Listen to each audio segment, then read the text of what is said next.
On March 27, 2026, a 35-year-old man in a sharp black suit and rectangular sunglasses stood to take the oath of office.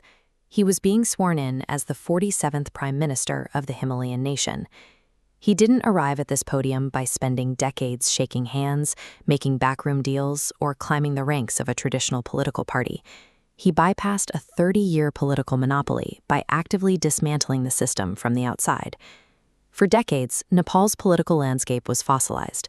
A handful of parties passed power back and forth, while the country struggled with deep-seated corruption, crumbling infrastructure, and a fragile economy. The foundation was cracking under its own weight. Enter Balen Shah, better known as Balen. By trade, he is a certified civil and structural engineer, explicitly trained to calculate load-bearing capacities and assess whether a structure is safe to build on or if it needs to be torn down. But long before he held public office, he used a very different tool to diagnose the nation's rot. Starting in 2012, Balen built a massive following as an underground hip-hop artist. Through viral rap battles and heavy-hitting tracks, he openly called out established politicians as thieves who were stealing Nepal's future. He channeled that exact energy into a 2022 run for the mayor of Kathmandu. Running entirely as an independent with a walking stick as his electoral symbol, he mobilized a wave of frustrated Gen Z voters who were exhausted by the old establishment machinery. When the votes were tallied, Balen secured over 61,000 votes, crushing the veteran candidates. The public appetite had clearly shifted. Voters didn't want standard reform. They demanded a demolition man. The moment he took office, Balen launched what became his defining municipal policy, the literal dozer campaign. He deployed city bulldozers to tear down unauthorized commercial structures and private properties that infringed on public land. Even the capital's wealthiest elites found their illegally built pharmacies, restaurants, and basement complexes reduced to rubble if they violated city planning laws. When the federal government failed to cooperate with local infrastructure needs, he escalated his tactics.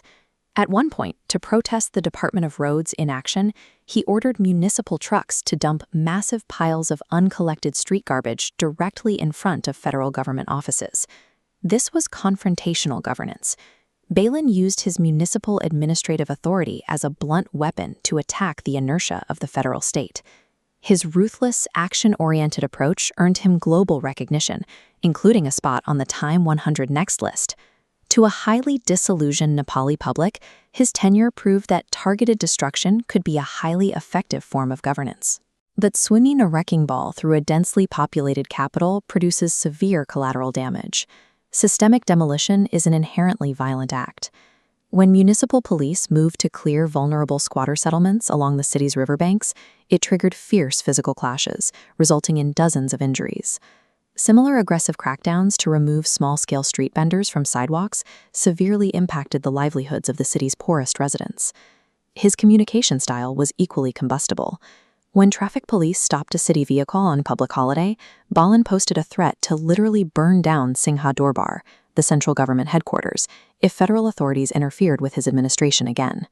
These extreme measures forced a bitter debate among political analysts and the public alike.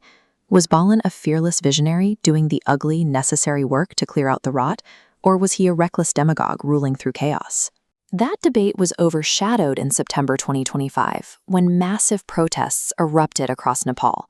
Driven by Gen Z activists, the public flooded the streets, clashing with riot police to demand an end to corruption, nepotism, and government censorship.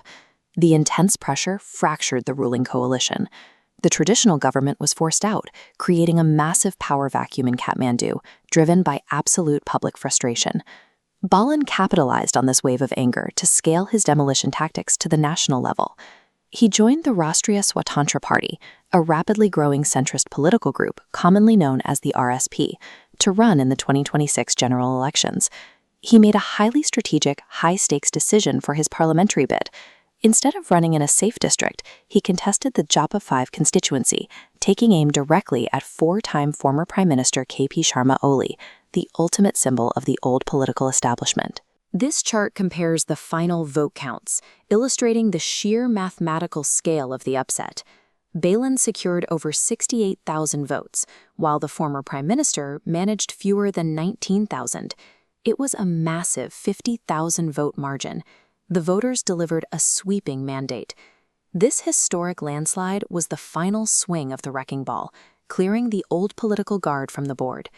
In the immediate aftermath of the 2026 election, Bale helm of a fractured and economically vulnerable nation. Looking at his new position, the profound irony of his career trajectory becomes clear. He holds a master's degree in structural engineering. He is a man explicitly trained to calculate load-bearing capacities and build safe, lasting physical structures. Yet he achieved absolute political power entirely through the act of ruthless, systemic destruction. Pointing out the rot and bringing in the bulldozer is only the first step. Now that the ground is completely cleared, the ultimate test begins. Can the outsider actually build a nation that lasts?